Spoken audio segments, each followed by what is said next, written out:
Doctor और उस पेशे से जुड़े लोगों को अक्सर हम भगवान का दर्जा देते हैं, लेकिन पुणे में एक ऐसा मामला सामने आया है जिसने इस पेशे को ही कलंकित कर दिया। यह घटना पुणे के दीनानाथ मंगेशकर हॉस्पिटल में सामने आई है, जिसमें 2 जुड़वा नवजात जन्म लेते ही मां की ममता से दूर हो गए।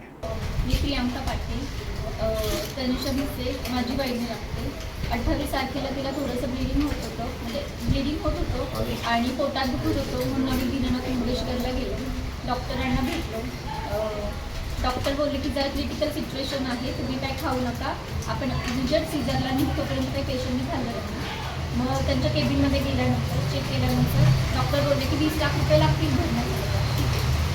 आम्ही म्हणलो की आता थोडं काही करू शकतो, ठीक आहे आता 10 लाख रुपये भरा, तुम्ही डिपॉझिट आता 10 लाख रुपये भरा, आणि जर तुमची काही ऐपत वगैरे नसेल, कॅपॅसिटी नसेल, तर तुम्ही डायरेक्ट ससून हॉस्पिटलला जाऊ शकता, तिथे पण उपचार चांगले होतात। आणि एवढं सगळं हे पेशंट समोर म्हणलं, पेशंटचा BP आधीच हाय होता, 150, 100, 160, 100 असा होता।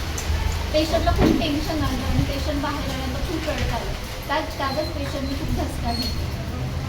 त्याच्यानंतर जोपर्यंत आम्ही पैसे, आमचे 3 लाख रुपये भरण्याची काय होती, आम्ही त्यांना म्हटलं, आम्ही त्यांना जरासा टाईम मागितला, तर डॉक्टर म्हणले ठीक आहे तुम्ही आता खाऊ शकता, तुम्ही हे करू नका, अजून काय आपलं ठरलेलं नाही आहे सीझरला घ्यायचं। आम्हाला दुसऱ्या OPD असते ना, OPDमध्ये शिफ्ट केलं, तिथं लेबरचे बेड होते ना, तिथून OPDमध्ये शिफ्ट केलं। दुसरा पेशंट आला ना, दुसऱ्या पेशंटला बेड लागेल म्हणून OPDवरती शिफ्ट केलं।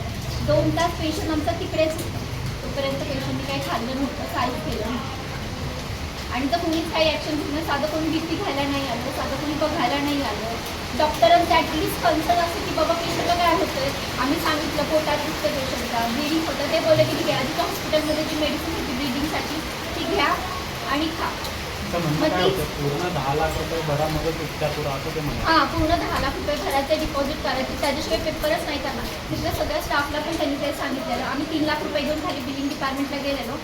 बिलिंग डिपार्टमेंटची हेड मीनाक्षी गोसावी, त्या मॅडम बोलले की आमचं सगळ्यांसोबत बोलणं झालेलं आहे, तुम्ही मुख्यमंत्री सहायता निधीतनं पैसा आणा, नाही तर तिथनं पण आला। आम्हाला डॉक्टर बोलले की 5 लाख रुपये भरा, त्याच्याशिवाय आम्ही तुमचं हे ॲडमिशन करू शकत नाही। काय नक्की हॉस्पिटलमध्ये अनुभव आला, म्हणजे एवढं सगळं समजून हॉस्पिटल ऐकलं नाही, तुम्ही असं म्हणता की मुलाच्या मानसिकतेवरती परिणाम झाला, डॉक्टरांची भाषा काय होती?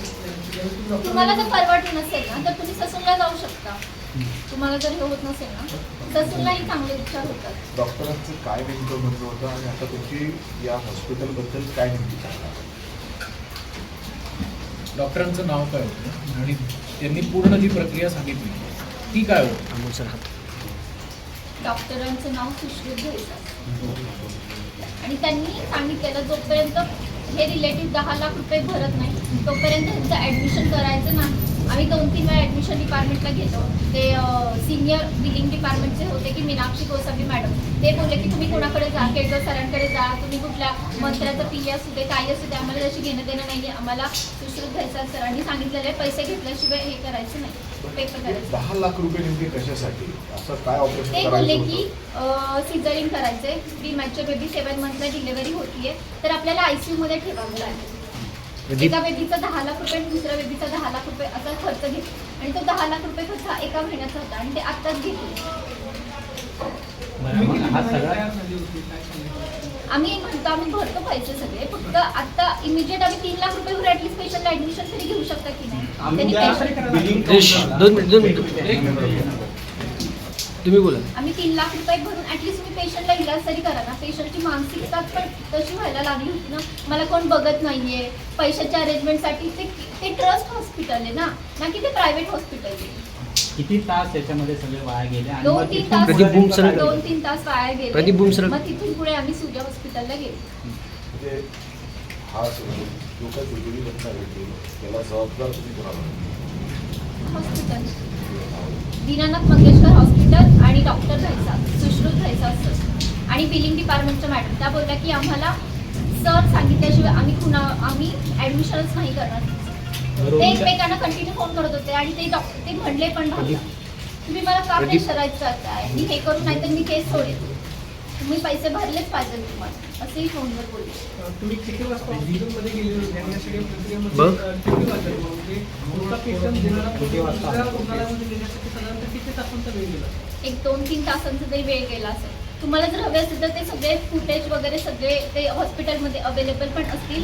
म्हणजे पेशंट सांगितल्यानंतर कसा तो रडत आलाय त्या लॉबीमधनं, एक टेन्शन सगळं कळेल तुम्हाला त्या सगळ्या. हो, मी होते, माझे हजबंड होते, त्यांचा भाऊ होता, सगळे होते. मी त्या ठिकाणी CP ऑफिसला गेलो. त्या ठिकाणी आपल्या CP साहेबांची भेट घेतली आणि तिथनं इथं या संपूर्ण प्रकाराबाबत माहिती दिली. आणि जो प्रकार जर आपण पाहिला तर त्या संबंधित डॉक्टर्स आणि कर्मचाऱ्यांवर गुन्हा दाखल केला पाहिजे अशी मी मागणी केली. गुन्हा दाखल झालाच पाहिजे. याचे CDR जर आपण तपासले, मयत ज्या आहेत त्याचे जे पती आहेत सुशांत बिसे यांचे कॉल रेकॉर्डिंग जर तपासले, जे ते डॉक्टरांशी बोललेले आहेत ते जर पाहिलं तर तुम्हाला त्यात तथ्यही दिसेल. दुसरं महत्त्वाचं, ज्या ठिकाणी ती गर्भवती महिला आली होती त्या ठिकाणी CCTV फुटेज जरी तुम्ही तपासले तर खाली अकाउंट डिपार्टमेंटने त्यांना कशा पद्धतीने सांगितलं, पैसे भराच म्हणून सांगितलं, हे सगळं लक्षात येईल. त्यामुळं तातडीनं गुन्हा दाखल करून आपण ह्या ज्या हॉस्पिटलचे जे संबंधित डॉक्टर्स कर्मचारी आहेत यांच्यावर गुन्हा दाखल करून त्यांना नोकरीतनं बडतर्फ केलं पाहिजे. त्याचबरोबर हे धर्मादाय हॉस्पिटल आहे, हे शासनाने पुन्हा ताब्यात घेतलं पाहिजे आणि अशा प्रकारच्या गोष्टी होऊ नयेत म्हणून याकडं गांभीर्यपूर्वक गुन्हा दाखल करून लक्ष दिलं पाहिजे. आणि या पीडित कुटुंबाला आपण खऱ्या अर्थानं याच हॉस्पिटलने मदतही केली पाहिजे. कारण आज तानी त्या 2 मुली जन्मलेल्या आहेत त्या ठिकाणी, तिला आता आई नाही आहेत आणि पुढचं भवितव्य संपूर्ण अंधारात आहे. आणि हे एकाच चुकीमुळं झालं आहे. आणि नक्की जर ह्याचा आपण तपास केला तर ह्याच्यात लक्षात येईल की नेमकी चूक त्या संबंधित डॉक्टरची आहे. सर, माध्यम हॉस्पिटलची बदनामी होती आमच्या. हे बघा, हॉस्पिटलची बदनामीपेक्षा एका महिलेचा त्या ठिकाणी मृत्यू झाला आणि दिशाभूल करण्याचं कारणच नाही. त्याचं कारण असं आहे की आज त्या ठिकाणी मी स्वतः ज्यावेळेस सुशांत बिसेंचा मला फोन आला त्यावेळेस मी रामेश्वरजींना फोन केला. रामेश्वरजींनी त्या ठिकाणी फोन केला आहे, मग पेशंटला ॲडमिट करून घ्या, पैशाचं आपण नक्की करूयात शासनाकडनं मदत. तरीही ही मदत झाली नाही. आणि सुशांतला डॉक्टर घैसास माझं ज्यांच्यावर आरोप आहे ते काय बोललेत हे सगळं त्याच्याकडे आहे. तुम्ही CDR तपासा अशी मी मागणी आत्ता या ठिकाणी केली आहे. माननीय मुख्यमंत्री, माननीय आरोग्यमंत्री यांच्याशीही मी बोलतो आहे, त्यांनाही मी सगळी परिस्थिती सांगितली आहे. त्यामुळं मी या गोष्टीवर आम्ही सर्व ठाम आहोत. एका एकदम वयात आलेल्या तरुणी ज्यावेळेस ती गर्भवती होती आणि पहिल्यांदा डिलिव्हरीसाठी आल्यानंतर तिचा मृत्यू होतो, त्या कुटुंबावर काय बदनामीपेक्षा पण एक मृत्यू झालेला आहे, खूप मोठी आणि वाईट घटना. मुख्यमंत्र्यांना याविषयी सविस्तर मी त्यांना सांगितलं आणि या संदर्भात लवकरच त्यांची भेट घेऊन मी सविस्तर माहिती घेऊन याच्यावर कारवाई करावी अशी मी मागणी करणार आहे. सर, तुम्ही फोन केला. ॲडमिशन घ्यायला गेल्यानंतर दोघंही म्हणजे त्या ठिकाणी ज्यावेळेस डॉक्टर गैसेसंकडे ॲडमिशनला गेले त्या ठिकाणी स्वतः त्या गर्भवती महिला होत्या, सुशांत बिसे होते, त्यांची बहीण होती, त्यांचे पती होते आणि त्या चौघांसमोर त्यांनी सांगितलं की तुम्ही या ठिकाणी पैसे भरावेच लागतील. हे चौघंही त्या ठिकाणी साक्षीदार आहेत. आणि आज त्या ठिकाणी 20 लाख रुपये त्यांना मागितले गेले. सुशांतनी सांगितलं की मी जमीन विकतो पण तुम्ही माझ्या ह्याला तुम्ही हे करून घ्या. त्याकडे रेकॉर्डिंग्स आहेत ते सगळे. आणि मग खाली गेल्यानंतर त्याचा मला फोन आला की एवढे पैसे मागतात. म्हटलं अरे आपण काळजी न करू, आपण अरेंज करू. आत्ता माझ्याकडे 3 लाख रुपये आहे. म्हटलं ते भरून घेऊ. म्हणून मी रामेश्वरजींना फोन केला की तुम्ही इमिजिएट फोन करा आणि सांगा जेवढे आहेत तेवढे पैसे भरून घ्या. पण तिचं ट्रीटमेंट चालू केलं. त्यानंतर रामेश्वरजींनी फोन केला, संबंधित डॉक्टरांशी ते बोलले पण कारवाई झाली नाही.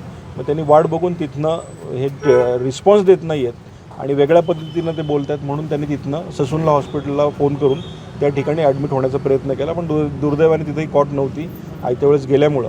आणि मग तिथनं आम्ही गॅलेक्सीला माझ्यालाच त्यांनी विचारलं, मग गॅलेक्सीला फोन करून सूर्या हॉस्पिटलला त्या ठिकाणी त्याला ठिकाणी ॲडमिट करण्यात आलं.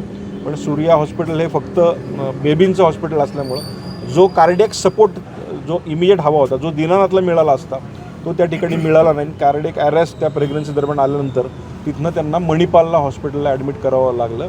पण त्या दरम्यान कार्डियक अरेस्ट आणि ब्रेन डेड झाल्यामुळं त्या ठिकाणी त्या दुर्दैवी मातेचा मृत्यू झाला. सर, हॉस्पिटलचे वाढीव बिल अत्यंत भयावह आहे. कारण काय की आज आपण जर पाहिलं की आज स्लममधला माणूस असेल, त्या ठिकाणी गरीब माणूस असेल, प्रत्येकाला वाटतं की आपला पेशंट हा वाचला पाहिजे, त्याला योग्य ती ट्रीटमेंट मिळाली पाहिजे. पण अशा प्रकारचं जर प्रत्येकावर होत असेल तर ही खरोखर वाईट आहे. आणि मग धर्मादाय संस्था आपण म्हणतो, धर्मादायकडनं खऱ्या अर्थानं दिनानाथ मंगेशकर अशाच पद्धतीनं उभं राहिलेलं आहे. आणि योग्य ती मदत त्यावेळेस जर होत नसेल तरी खरंच दुर्दैवी घटना. पोलिसांकडनं काही आश्वासन मिळालं? पोलिसांनी सांगितलं आम्ही सगळी केस नक्की आम्ही हे करू, आत्ता ते नोंद करतायत आणि त्यानंतर योग्य ती कारवाई करू असं मला आश्वासित करण्यात आलेलं आहे. हे झालं दीनानाथ रुग्णालय 100% ह्या हॉस्पिटलचं ऑडिट होणं गरजेचं आहे, रेग्युलरली ऑडिट होणं गरजेचं आहे. आपण धर्मादाय म्हणून आल्यानंतर पेशंटला कशाप्रकारे ट्रीटमेंट दिली जाते, त्यातल्या अनेक पॉझिटिव्ह गोष्टी घडत असतील. पण 1% जरी ती निगेटिव्हिटी असेल, मग मॅनेजमेंटची निगेटिव्ह असेल, ह्याच्यावर कुठलं तरी चांगल्या पद्धतीनं धोरण आणलं पाहिजे. सुदैवानं मी वरिष्ठ सभागृहात काम करतो, त्यामुळे येणाऱ्या अधिवेशनात असेल किंवा अगदी मी कालपासून ह्या केसच्या मागं लागलो आहे, माननीय मुख्यमंत्री, माननीय आरोग्यमंत्री यांच्यावर बैठक घेऊन याच्यावर काहीतरी धोरणात्मक निर्णय झाला पाहिजे. ही पूर्ण महाराष्ट्रातल्या सगळ्या हॉस्पिटलचीच अशी परिस्थिती असं मला वाटतं.